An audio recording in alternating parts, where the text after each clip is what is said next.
For announcements, the offering next Sunday is for school. Also, I believe tonight would be a service at 7:30. Is there any particulars to share on that? The song service, we're supposed to have devotions and friends. Okay. Song service tonight, 7:30. Mike's on for devotions and Trent as song leader. Wednesday night would be a prayer meeting at 7:30. And then also, this was announced last Sunday, but just a reminder, we are planning for a members meeting Wednesday evening, April 29. And also for council and communion, we are looking at May 17 for council and May 24 for communion. So just a few dates to keep in mind out ahead there. Brother Luke will be bringing the message. For a devotional, you can turn with me to John chapter 1. I'd like to read the first 5 verses.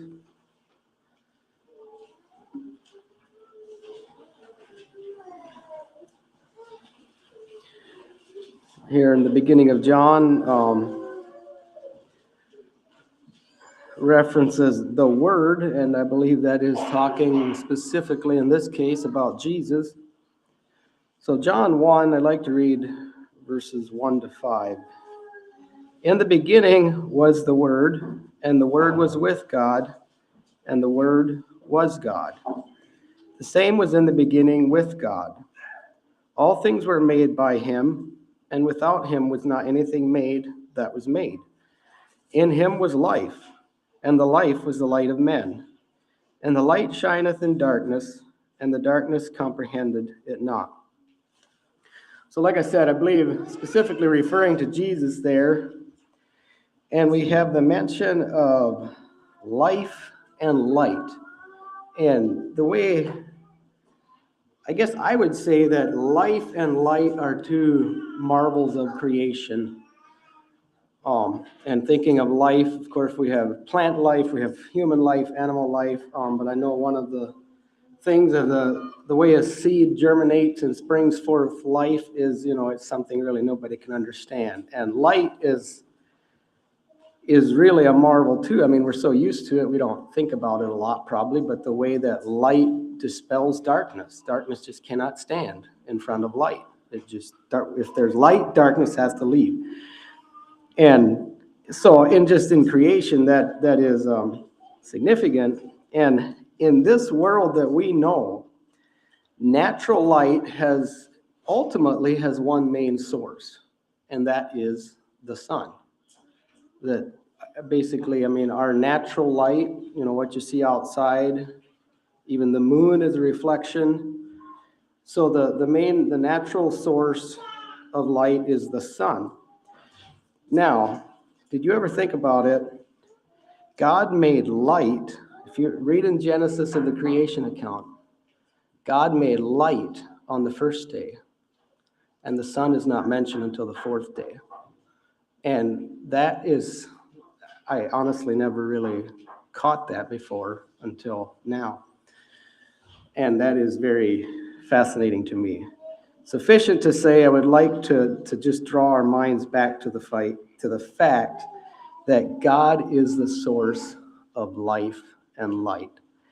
And especially in John 1 here, these first 5 verses, it's very clear that Jesus is a very central part of that, of the life and light that comes from God. Let's kneel for prayer.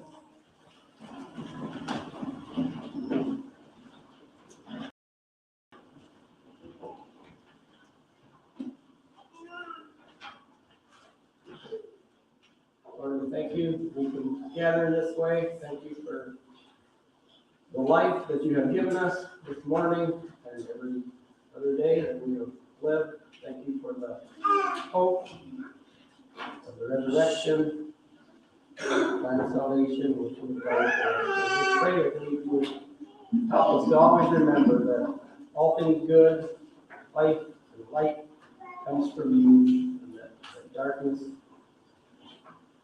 Darkness has no power in the presence of your life. Pray for Brother Luke that you would strengthen him as he shares whatever you lay on his heart and be with each of us. Pray that our ears and our hearts might be open, that we could be strengthened and challenged by whatever it is that you have for us.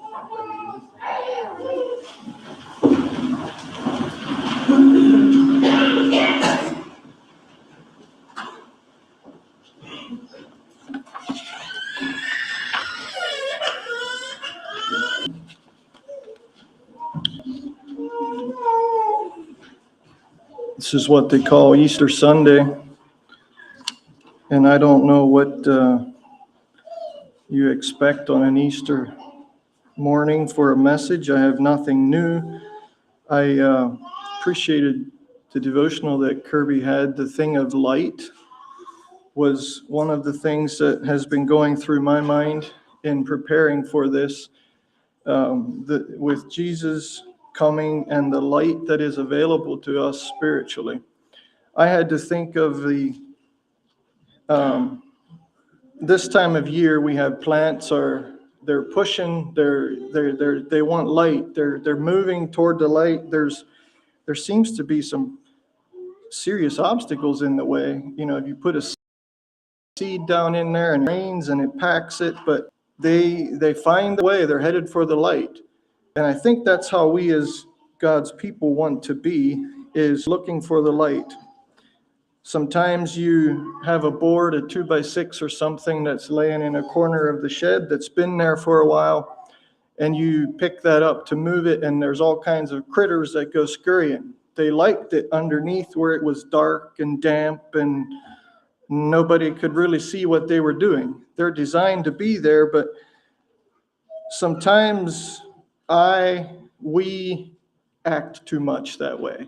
Somebody uncovers a board and we head for the bushes.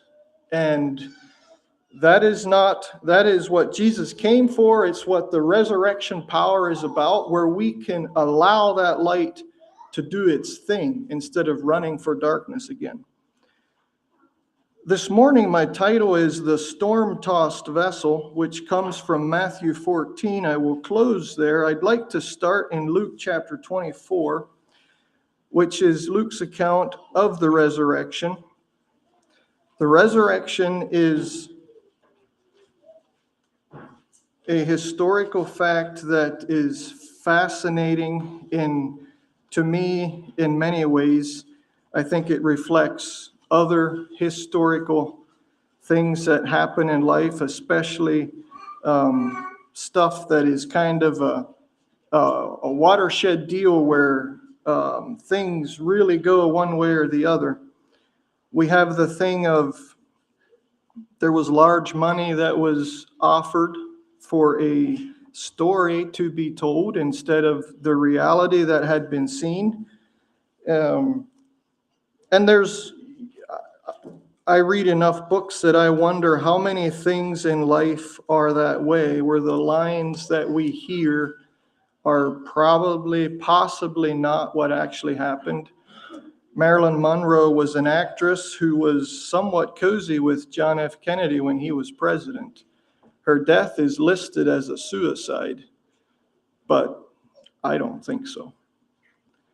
I've read enough books on her, and there's enough other things surrounding that, but that's life. What we are peddled and what actually happens isn't always the same. It's just a reality we need to deal with. I just have some things here that were going through my mind that in relation to the resurrection that I'm going to read off, and we'll come back and touch on some of them before we read here. Number one, there can be no resurrection without death. Next is the clash of darkness and light. We already talked about light this morning. The clash of darkness and light. When you look at the crucifixion of Jesus and what all happened there and how many things were done at night, Jesus said, I was in the temple teaching and you never touched me. The seeming or supposed victory of darkness over light. Ponder for just a little bit the immediate hours and days after the crucifixion. The chief priests had their Sabbath and Passover. Jerusalem was quiet. The almighty power of God, the few that find life. And this is, I'd like to talk about this just a little more in reference to when you look at the whole picture of what happened in the leading up to the crucifixion. And there was a number of people involved in getting this to happen. And yet in the middle of all, there was one of the thieves that was crucified with Jesus said, "Lord,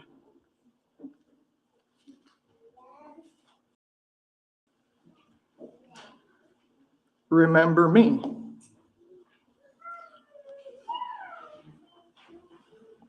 There were not many. He is risen must be as real tomorrow as it is today to do us any good. This morning, it was a lot easier to be in a resurrection mood, if you can call it that, than it was for most of this week for me, with the clouds and the snow, the extra battle that put into life. We can come and be much inspired.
The sepulchre and told all these things unto the 11 and to all the rest. It was Mary Magdalene and Joanna and Mary the mother of James and other women that were with them, which told these things unto the apostles. To them as idle tales, and they believed them not. Then arose Peter unto the sepulchre, and stooping down, he beheld the linen clothes laid by themselves, and departed, wondering in himself at that which was come to pass. And behold, two of them went that same day to a village called Emmaus, which was from Jerusalem about 80 furlongs. And they talked together of all these things which had happened.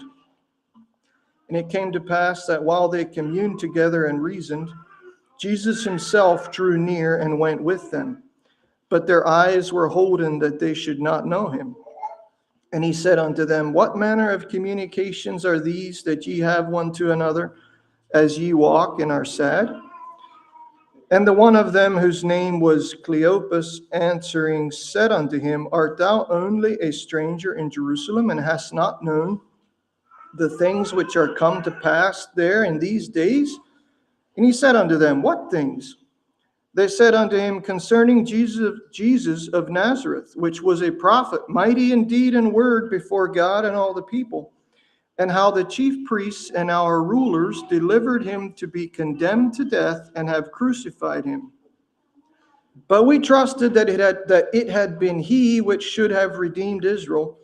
And beside all this, today is the third day since these things were done. Yea, and certain women also of our company made us astonished, which were early at the sepulchre. And when they found not his body, they came saying that they had also seen a vision of angels, which said that he was alive. And certain of them which were with us went to the sepulchre and found it even so, as the women had said, but him they saw not. Then he said unto them, O fools and slow of heart to believe all that the prophets have spoken. Ought not Christ to have suffered these things and to enter into his glory? Beginning at Moses and all the prophets, he expounded unto them in all the scriptures the things concerning himself. I will discontinue reading there. One of the things that stood out to me here was the thing. So there had been some amazing things that had happened, and they just could not. It was going too fast for their minds to process. And they were talking here, and Jesus showed up. You know, how many times I've wondered already, when we are in a situation like this, we have a dilemma on our hands, we're confused, things did not turn out the way we had suspected, and Jesus comes in the midst. Hopefully, I mean, we have the promise that Jesus is with us all the time, but sometimes we lose sight of that basic fact that Jesus is with us all the time. And so he comes and he asks them, you know, what the deal is, and they told him. And one of the things I'd like to point out is verse 21. We trusted that it had been he which should have redeemed Israel. And beside all this, today is the third day since these things were done. Later on in the chapter, it tells us that their eyes were opened. There were things that all of a sudden, everything made sense. The dots all lined up. They had, and Jesus did come to redeem Israel. That's the beautiful part. It just wasn't in the way that they intended or envisioned.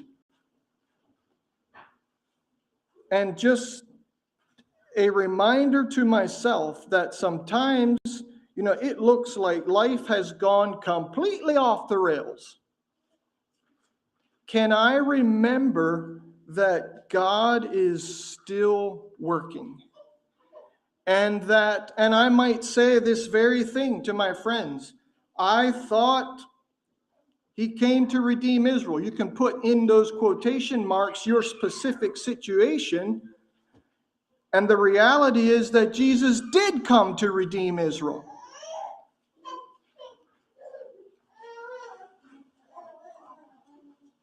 I thought it would be this way. God is bigger than your way and my way. God is much bigger than your way and my way. And if we zone in too much on one point, we can lose sight of the fact that God is still in control. The other thing I would like to touch on a little bit is this thing of there was a mighty clash. This was spiritual warfare at its finest. There was a mighty clash of darkness and light here. And I want to talk just a little bit more about the seeming victory of darkness over light. We have many times in life where we could say that for ourselves as well. It seems like this thing is getting too big, and the real, the good, the beautiful is losing out. It's not true.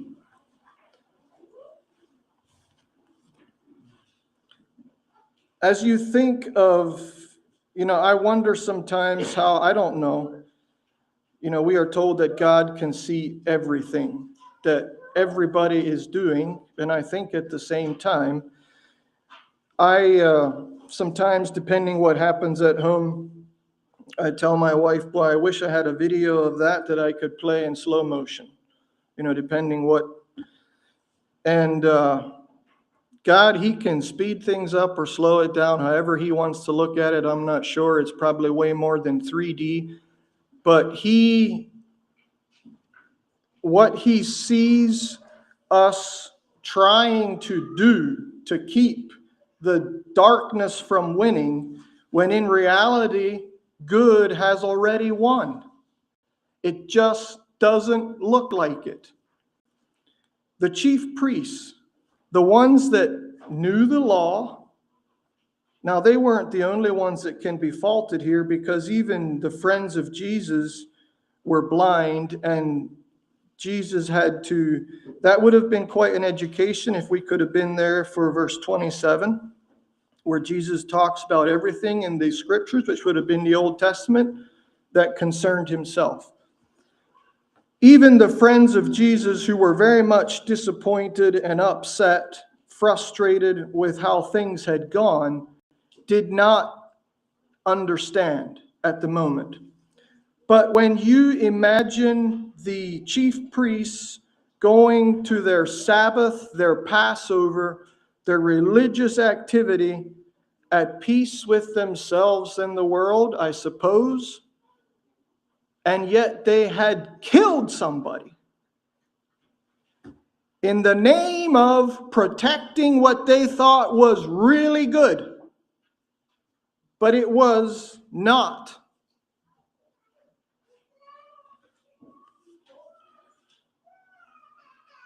The almighty power of God. They went to Pilate and told him, this man actually said that in 3 days he will rise again.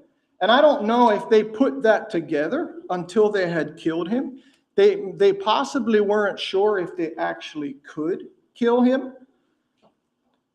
But once he was dead, the body was in the grave, they were like, this might mean resurrection. And they wanted more power available to control the situation. Pilate said, fine, you have resources, do it. I don't care. Those resources did not work when it was God's time to move. The other thing I found fascinating in Luke 24 is it talks when these people were telling Jesus what had been happening, they said that in verse 23, there were some that had seen a vision of angels. Dear ones, how many times do we say that we saw a vision, but you actually saw it? This wasn't just a vision. This wasn't a dream. These ladies saw, doesn't it? I'm not sure how many it says here. There, behold, 2 men stood by them in shining garments. This was reality. It was not a vision. But that's how it was interpreted or translated for human comprehension. There was a vision of angels. No way. They had seen angels in real life. That still happens today. And it's not just maybe this fuzzy vision.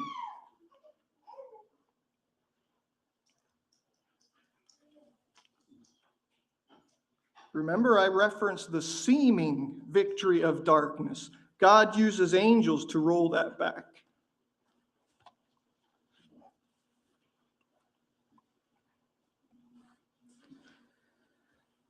The few that find life, now this can be a disturbing reality for us to ponder, but in chapter 23, you can read this for yourself, where it talks about the thief who was one of them who was crucified with Jesus. Actually, he said, "Lord, remember me."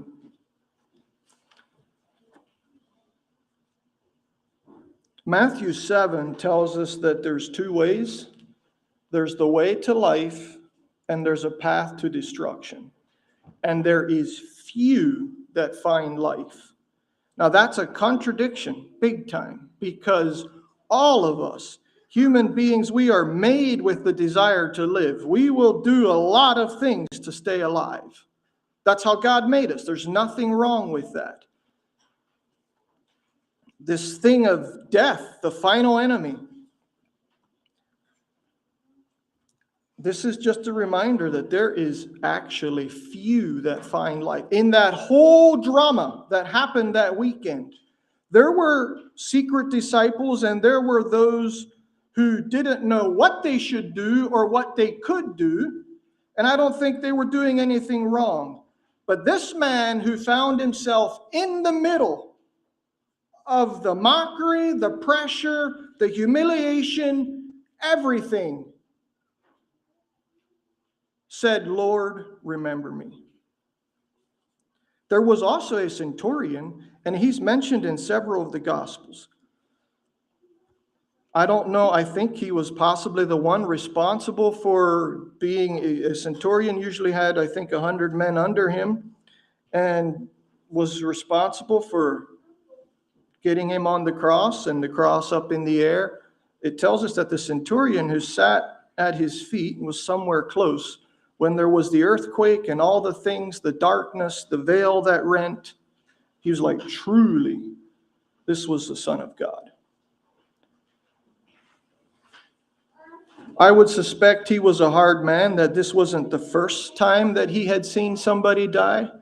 It was probably the first time that he had seen where there was so little resistance or bitterness or whatever you want to call it. Which brings me back to the Jesus example in life. He said, "Father, forgive them, for they know not what they do." I don't know how many men, usually when mankind has a procedure to go through, they know how many people it takes to do this, how many to do this. Like surgery in the hospital, there's X amount of people for each step. The Romans were masters at crucifixion. And they knew that it takes more than one or two people to do this, simply because you have the will to live, which we talked about, and there would be resistance. I think there was things that were wake-up calls the whole way through. They did not have that with Jesus. I don't think they had to wrestle him to the ground and put him on that piece of wood.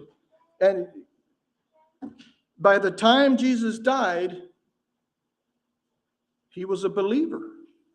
Truly, this was the Son of God. In one gospel, it says this was a righteous man.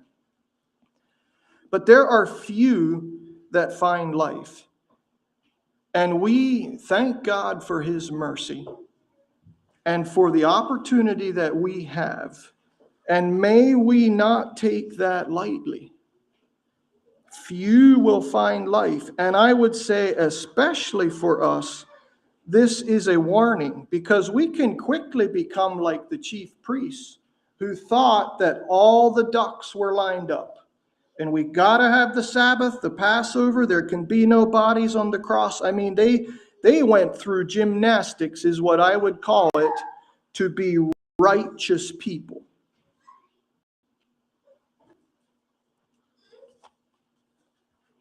But there's few that find life. Back to Jesus' example in life, I'd like to turn to Matthew 27 just briefly here. In the Matthew account, this really stood out to me when I was reading it this week. And then it reminded me of that verse in Hebrews where it tells us that Jesus was tempted in all points like as we are, yet without sin. In Matthew 27, verse 12, I'm just going to jump in here and read a couple verses. When he was accused of the chief priests and elders, he answered nothing. It's interesting, in verse 11, he answered Pilate. When he was accused of the chief priests and elders, he answered nothing. Then said Pilate unto him, Hearest thou not how many things they witness against thee? And he answered him to never a word, insomuch that the governor marveled greatly. Why did the governor marvel greatly?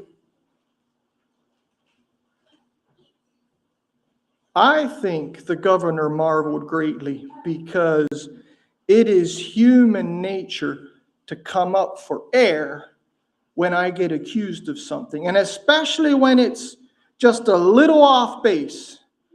If they would only hear the whole story, or if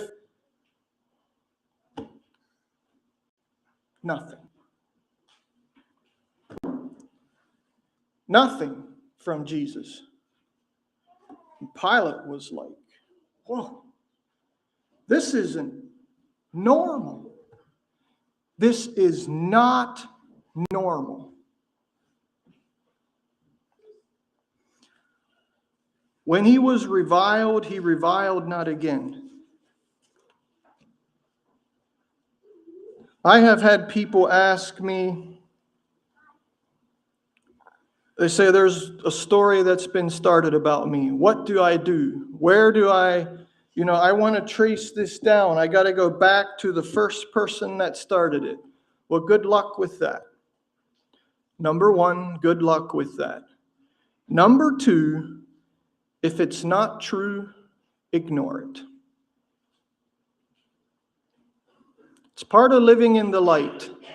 Let the light shine on this.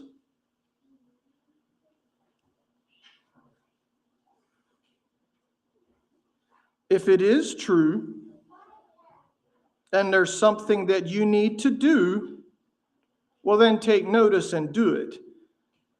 Don't take action just to save your reputation. There's a reputation that comes with good living.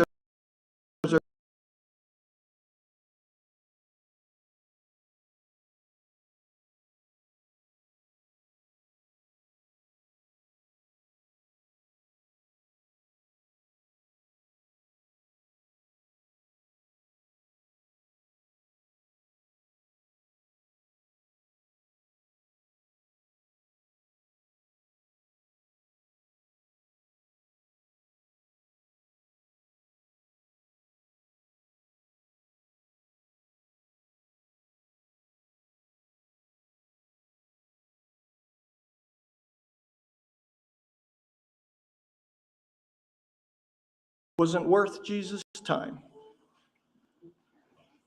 Answered never a word. Tempted in all points like as we are, yet without sin. There was a lot of things that were done and said to and about Jesus in those last hours and days that were evil. They weren't just shady. It wasn't just gray. They were wrong. They were Satan-inspired. Jesus did not resist. There can be no resurrection without death. If you want to experience the power of the resurrection of Jesus Christ, your flesh must die. There can be no resurrection without death.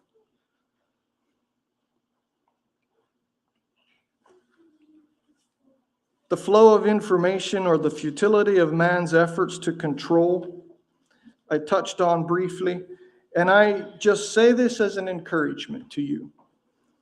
And it's, some of it back to reputation and all that stuff. You cannot stop the real thing from spreading. Now, there's a lot of bad things that you can try to spread to overcome. Chief priest did here. I think it actually tells us in Matthew 28.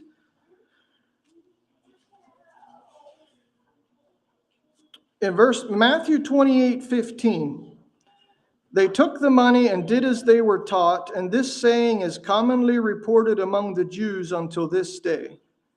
There are Jews today yet that believe this. There's never been a body found, but it's been stolen and hidden by some real geniuses.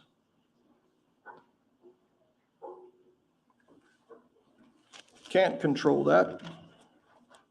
The futility of man to control information that is subpar can't be done.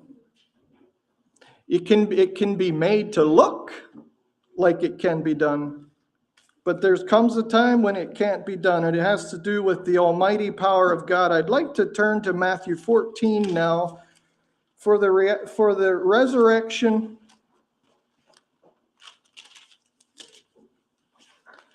to be real in our lives. We live, I feel like Peter a lot. I don't know where you find yourself, but the reality is that we are not sailing on calm seas very much of the time. Okay? That's just how it is.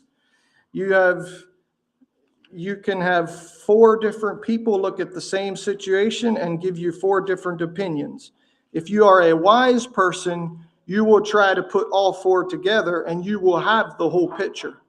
If you take 1 or 2 people's perspective and completely ignore the others, you don't have the whole deal. And this is the one thing I had thought of this week in pondering how upside down, this was actually an accusation of the disciples of Jesus in the book of Acts, where these that have turned the world upside down. The realities and the values are so different that it was foreign stuff. But one of them, I think it's in 1 Corinthians, I'm not sure if it's 5 or 6, where Paul mentions that, and this is talking